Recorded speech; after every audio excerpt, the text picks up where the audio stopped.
कुमार। भक्ति भक्त भगवंत गुरु चतुर नाम अपने। इनके पद वंदन किए नाशत विघ्न आने। इनके पद वंदन किए नाशत विघ्न आने। राधा करावचित पल्लव वल्लरी के। राधा पदांक विलसन मधुर स्थली के। राधा यशोमुखर मत खगावली के। राधा विहार विपिने रमतां मनोमि। श्री राधा विहार विपिने रमतां मनोमि।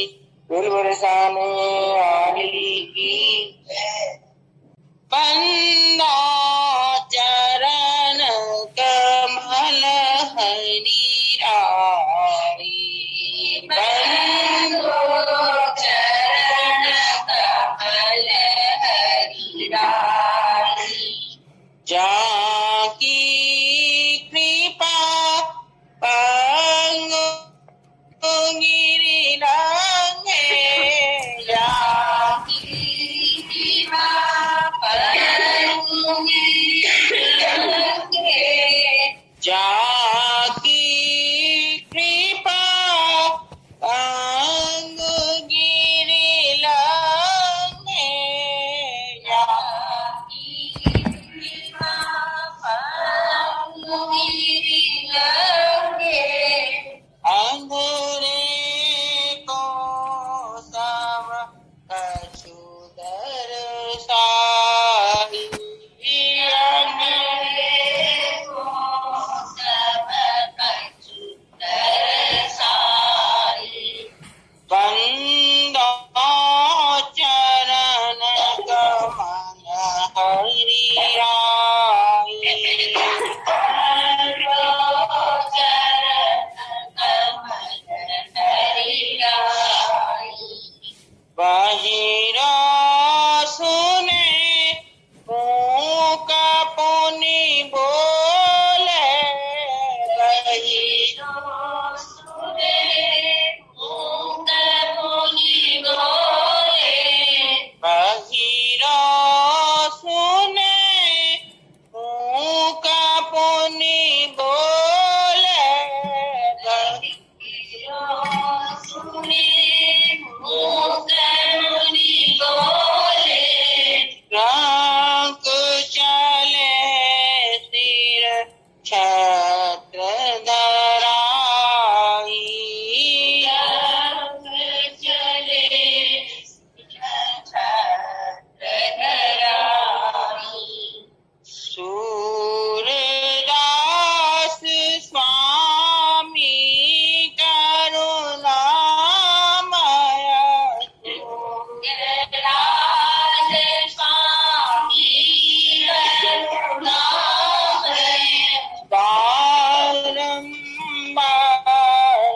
नमति पाई। बारंबार नमति पाई। बन्नो चरण कमल हरि राई। बन्नो चरण कमल हरि राई। फूल बरसाने वाली की जय। कोई दिशा बताएंगे कोई? जीवन का श्वास कैसे जीवन का नहीं, वो तो हो गया था। अभी और कोई विषय आपको नहीं। हम आज चलाएंगे स्थिरता। हमारे जीवन में स्थिरता बिल्कुल नहीं।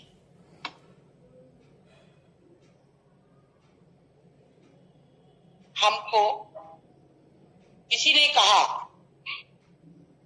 ये काम तुमने ठीक नहीं किया, हम बिना सोचे समझे उसका थोड़ा जवाब देने लगे।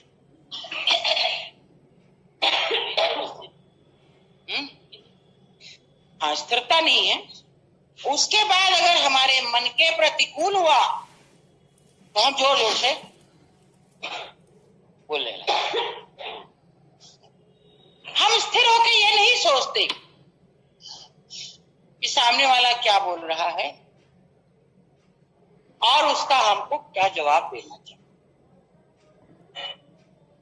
कई बार इसमें बहुत गलत बात भी बोली जाती है।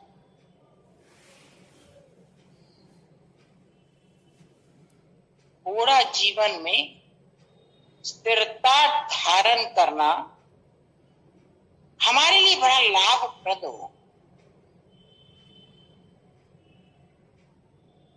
आपको एक उदाहरण देते हैं। हम लोगों ने जब नवाह पारायण शुरू किया था तो जिसका जिसका नाम दिया उसमें से एक को थोड़ा प्रतिकूल लगा। उसने किसी को फोन किया, उसने हमको बहुत उद्वेग में आकर फोन किया। नाम किसी का नहीं बताया। हमने कहा उनको बदल दिया जाता है, इस बार नहीं अगली बार। हम इसमें नाम देने में थोड़ा हस्तक्षेप कम कर। आज हमने उनसे कहा ये बात आप थोड़ा स्थिर होकर भी सोच सकते थे। उसने कहा और आप इतने उद्विग्न हो गए कि आपने हमको जब फोन किया तो मुझे लगा कि आप बहुत उद्विग्न हैं। पहले तो बोली ऐसी कोई बात नहीं थी, 2 मिनट के बाद बोली उद्विग्न तो हम हो गए थे। हमें उसका समाधान करने का सोचना चाहिए, न कि हम तुरंत उद्विग्न हो जाएं। उद्विग्नता में कई बार काम बिगड़ जाए। आपने हमसे कुछ कहा, आपने किस सोच विचार से कहा, हमने शब्द आपका सुना, आपका विचार हमने नहीं जाना और हम उसको सोच लिया आपने ऐसा बोला। अगर हमारे मन के प्रतिकूल है तो हमें आपको पूछना चाहिए आपने जो ये बात कही इसका क्या आधार है।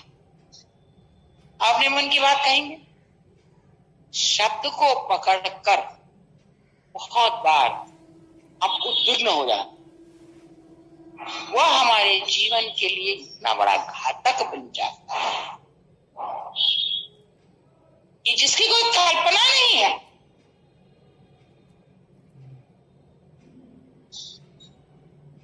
एक महिला हमसे मिली थी, उन्होंने ऐसे ही हमसे कहा कि घर में जो है हम बहुत बार सुनते हैं बहुएं हमारी बड़ी निंदा चुगली करती हैं और हमको इतना गुस्सा आता है कि जब वो हमको फिर पूछने आती है कि माँ जी खाना लगा लें तो हम कहते कोई जरूरत नहीं, हमको नहीं।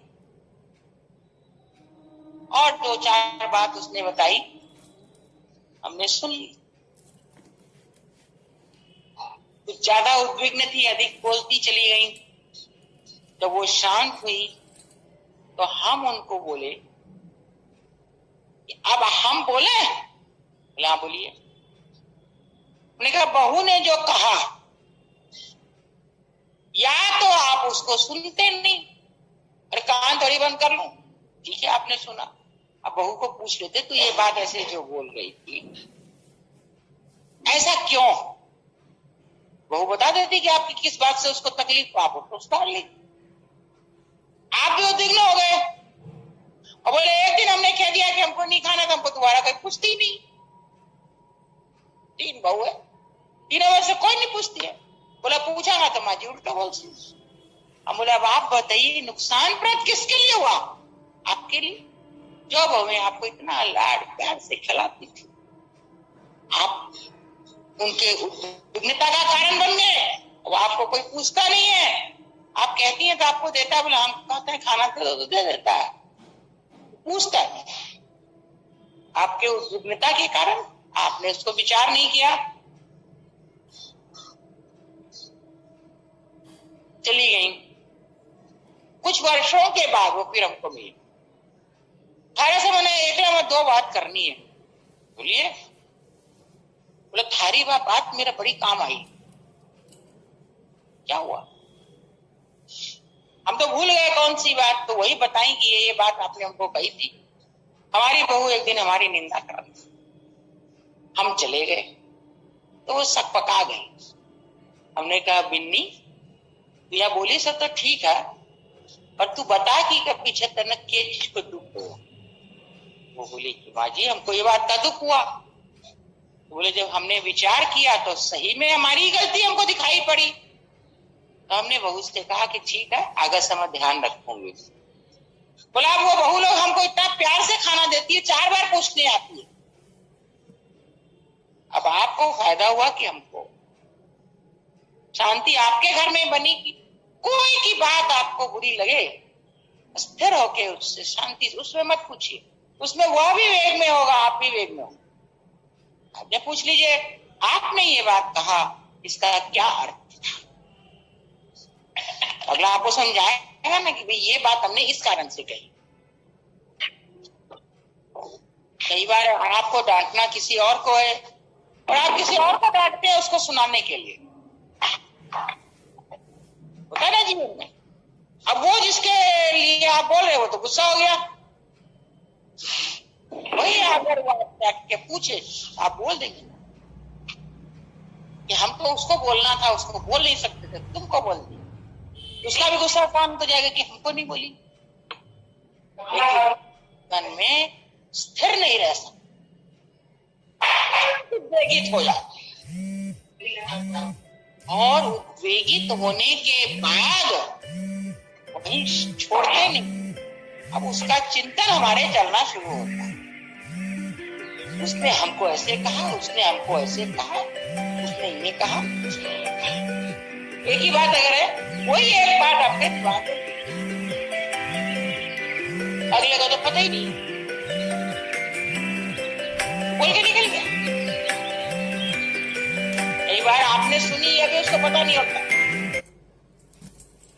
आपको उद्वेग हुआ, अगले के लिए नहीं, अपने आप को शांत करने के लिए उस बात को आप उससे पूछ लीजिए कि तुमने ये कहा इसका क्या अर्थ, क्यों कहा। अगला बताएगा ना कि हमने इसलिए कहा।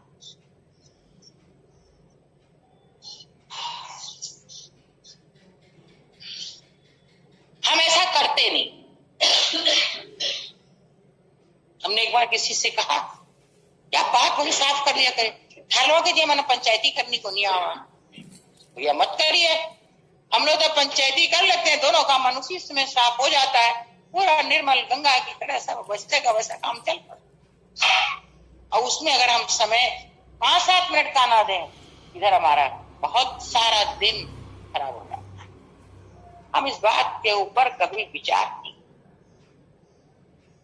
स्थिरता की जीवन में बड़ी आवश्यकता है। स्थिर हुए बिना हमारा जीवन शांत नहीं रह सकता। जीवन में अगर शांति लेनी है तो स्थिरता आनी ही। किसी के बोलने पर आप तुरंत उद्विग्न मत होइए, क्या पूछूंगी, और मौका देख के उससे पूछ लीजिए और पूछ के स्पष्ट कर लीजिए हमने ये बात ऐसे नहीं ऐसे कही थी, शब्द मेरे ये थे, कहने का अर्थ मेरा ये था। आप और देखिए दिमाग में से वो बात तुरंत निकल, और अगर नहीं निकलेगी तो आप उसको समझा तो देंगे हमने ये बात इसलिए कही, इसका ये कारण था, इस कारण से कही। बहुत सी बात बहुत बार लोग घुमा फिरा कर बोलना पड़ता है, परंतु इसका यह अर्थ थोड़ी है कि उसने वो बात आपको कही दी। जाने की भी कोई परिस्थिति हो, सामने वाले की भी कोई मजबूरी होती है। कई बार किसी ने आके आपके लिए, किसी के लिए किसी ने आके उसको आपके विपरीत कोई बात कही, अब वो बहुत प्यारा था, उसको हाँ में हाँ मिलानी पड़ी। फिर वो हो सकता है कि उसने उसको कहा हो, ऐसा ना है हमने नहीं सुना, हमने तो उसकी पहली बात पर रोष कर लिया। अब वो रोष हमारे जीवन में कितना कष्टप्रद हुआ, इसलिए उद्विग्नता पर हमेशा संयम लगाइए। उद्विग्न होना जीवन में हमारे लिए खतरनाक है, दूसरे के तो उसका कुछ नहीं बिगड़ेगा, हम उस बात को नहीं सोचेंगे तो मेरे दिमाग में जो चलेगा। और फिर क्या होता है कि जब हम अशांत होते हैं तो जिसकी गलती नहीं है उस पर भी झाल झुंझल शुरू करते हैं, उस पर भी चिल्लाना शुरू कर देते अशांत, क्योंकि तब हमारा दिमाग विपरीत है तो हमें हर बात विपरीत लगने लगती है। अब जिसकी कोई गलती नहीं है उसकी भी छोटी सी बात पर हम चिल्लाना शुरू कर देते, और अगर मेरा दिमाग शांत है तो हम उस बात को शांति से करें।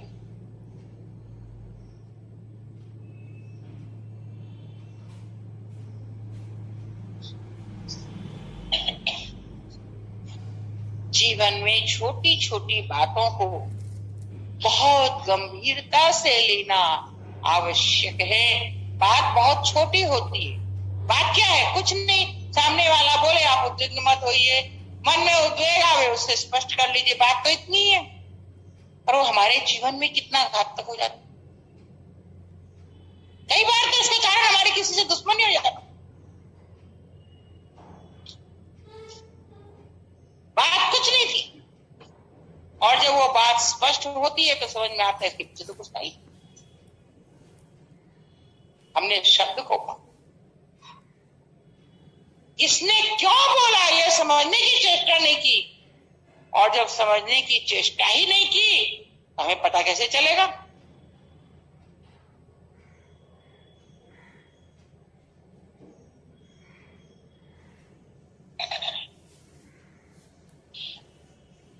जीवन में छोटी छोटी बातें हमारे लिए बहुत महत्व रखती हैं, और हम इन बातों को कभी महत्व देते ही नहीं, हमें लगता ही नहीं इसमें क्या है, तो सही है, उसने बोला तब ना हम सोच रहे हैं अरे उसने बोला, क्यों बोला, अब उसकी गहराई में जाइए, सोचने के लिए तैयार नहीं होते हम। अगला नहीं सोचा, आप सोचिए, आपके लिए घातक है ना, अगले के लिए तो घातक नहीं है ना, अगला बोला निकल गया, आपको तो वो चिंतन का विषय बन गया, आपका भगवत चिंतन छूट गया, आप अशांत हो गए, फिर आपके सामने जो आया आपने उसको डांट दिया, वो भी अशांत हो गया, अशांति अशांति फैलती चली गई, और आप शांत होंगे तो आप शांति से दूसरे का जवाब दें।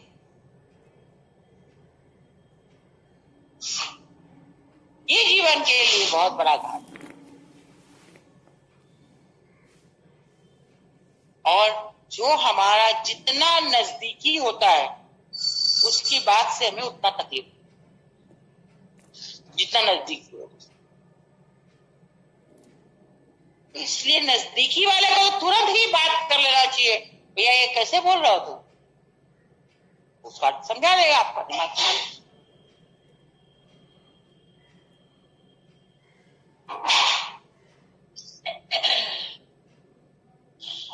परंतु हमारा अहंकार उस समय हमें झुकने नहीं देता, उसने हमको थोड़ी कहा, किसी को कह रही थी, तो वो किसी को जो कह रही थी यह कह रहा था, हम उसको क्या पूछने जाए, ये जो मेरा अहंकार सामने आता यह हमारे लिए घातक।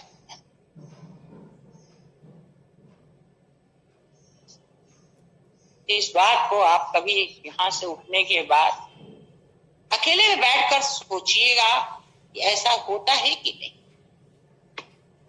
सबकी मुंडी अभी हिल गई, अभी सब अनुभव कर लिए ऐसा होता है।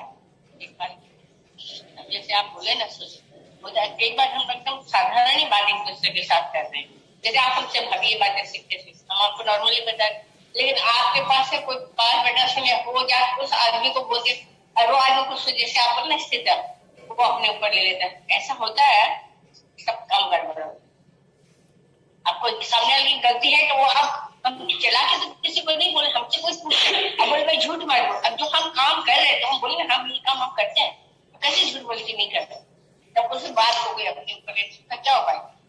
उसका उपाय सबसे बढ़िया है, जाता है बात नहीं करना है, काम करना है, आप उसको पूछिए भाई मेरे से अचानक क्या तकलीफ है। अरे नॉर्मली ही बात होती है, आप उसको पूछिए भाई तुमको हमसे क्या तकलीफ है, हाँ बहुत तकलीफ है, जरा सा बता दो। नहीं बताए तो आप भूल जाइए कि उसका मुंह खुला हुआ है, और उससे आप चेष्टा करिए कि भाई तुम बता दो। बताने के बाद आप उसको समझा दीजिए हमने तो ऐसे बोला, एक मुंह की बात दो मुंह में तो ऐसी होती है। और ना समझाए तो आप समय की प्रतीक्षा करिए, समय आएगा बदल जाए, और ना बदले तो फिर आप उसकी परवाह छोड़, पहले पूरा समझाने की चेष्टा करें। बात एक बात से मुंह दूसरी बात, दूसरे में तीसरी बात, वो बात में नमक मिर्च लग जाती है।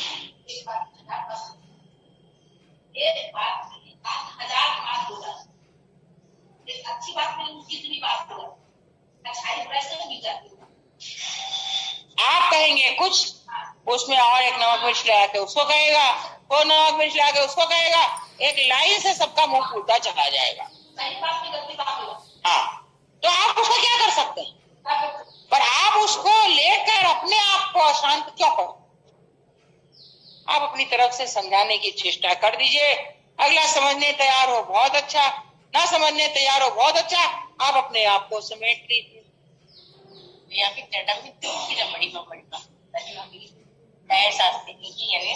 दादी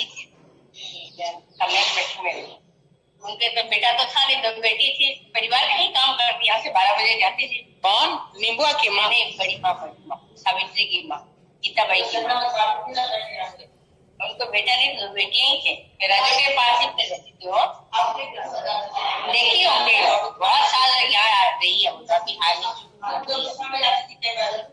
ऐसे झुक के चलती थी। थोड़ा हम मूर्ख आदमी है ना, झुके से हम पहले देखा ही नहीं करते थे कौन क्या कर रहा है, हम केवल अपने आप में ही रहते थे, इसलिए कौन क्या करता है हमें पता ही नहीं। वो तो माँ के जाने के बाद हम थोड़ा देखना शुरू किए, तो इससे पहले हमें कुछ पता ही नहीं रहता था कौन क्या कर रहा है, मेरे को क्या मतलब, ना हम कोई का चेहरा देखते ना कुछ। राधा भाई ने तो लगता हुआ जो राधा भाई था, उनका तो बहुत सारा काम हम कर किए थे ना, इसलिए हमको याद है, पर उनका ना चेहरा याद है ना कुछ। ये हमको याद है, एक दिन भाई उनको अपना आंचल लेकर प्रणाम करते थे, सासू मानते थे, और उनके सामने ऐसे सिर ढक के घूंघट लगाते थे, और आंचल लेके जैसे सास को प्रणाम करते ना, तो भाई उनको, वो अपनी चौकी पर बैठी रहती थी जिस पर अभी ससी रहती है ना वहां, और उनके यहाँ एक चित्र टंगा हुआ था, उसमें श्री कृष्ण का कान पकड़कर और यशोदा मैया लाठी दिखा रही, तो वो अकेली बैठी बैठी उससे बात करती रहती थी।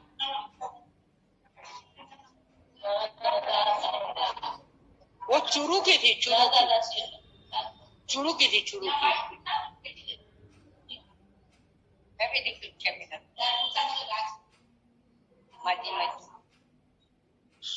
ये हमको याद नहीं है पर नाम से याद है। तो एक दिन भाई गए प्रणाम कर, उनको प्रणाम करने, हम भी पीछे पीछे चले गए, तो वो जो है तो भाई को देखते ही बोलती है, ए बिन्नी तू समझाओ कौन ही क्या कि तो तंग कर रहे हो मना। बोला माँ जी बेटा तो आपका ही है ना। बोला बेटा आज की सुना, भुआ की सुना, तू ही बोल दे हो ना, और अपना सारा दुख उसको बता देती। हम उसको देते हैं तो खाता नहीं है, हमारी वो हर समय ना कुछ बनाती रहती थी, मेरा कभी सुई लेके भाग जाता है, कभी सूता लेके भाग जाता है, कभी मेरी छड़ी लेके भाग जाता है, तो उसको मना नहीं करती है। तो भाई बोलते माँ जी हमारी नहीं सुनते हैं, आप ही के सुनेंगे। तो बोले देख जया बात यशोदा मैया लाठी लेकर मार रही है ना, भैया मैं मारूंगी तो तू मना मत बोलिए। भाई बोले माँ जी आपका बेटा है, हम क्यों बोलेंगे? बोले बुआ ने बर्दाश्त तो नहीं होगा?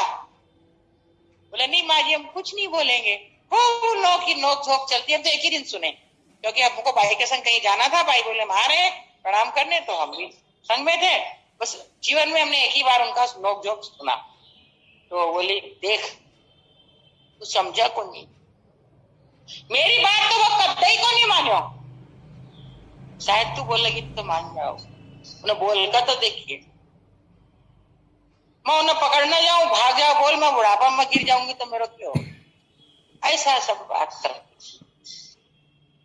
यहाँ बैठती खंबा के पास पटुआ बनाती, और जब चौकचंदा होता ना, इतना छोटा छोटा पहले से सूता से टान के वो बटुआ बनता था ना, वो वाला बनाती थी। और है ना बच्चों को बुला बुला के सबको देती। तो एक दिन उनसे किसी ने यहीं पे पूछा कि माँ जी थे बनाओ फिर बांटो, और कोई आप जैसे आप आएंगे ना, ये तेरे का ना कोई छोटा कपड़ा हो तो मैंने दे दिए। सबको बोलती तेरे का ना कोई फालतू छोटा कपड़ा हुआ ना दिए नया, ये तो सभी हो तो दे।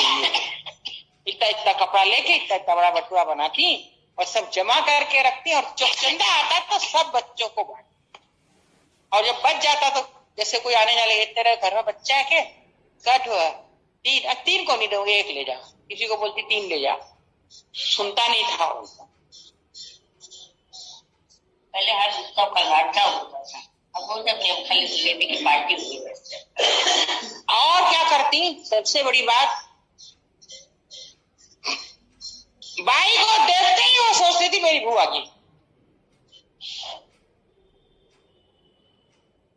अब हम तो खाली सुने, वो कई बार मजाक मजाक में जब वो बाई की सेवा में ऊपर रहते ना, माँ जी थारी बहू सुना को नहीं, जाऊ ना बोल देता ना, मेरा नाम लेकर बोल मैं बुलाऊं।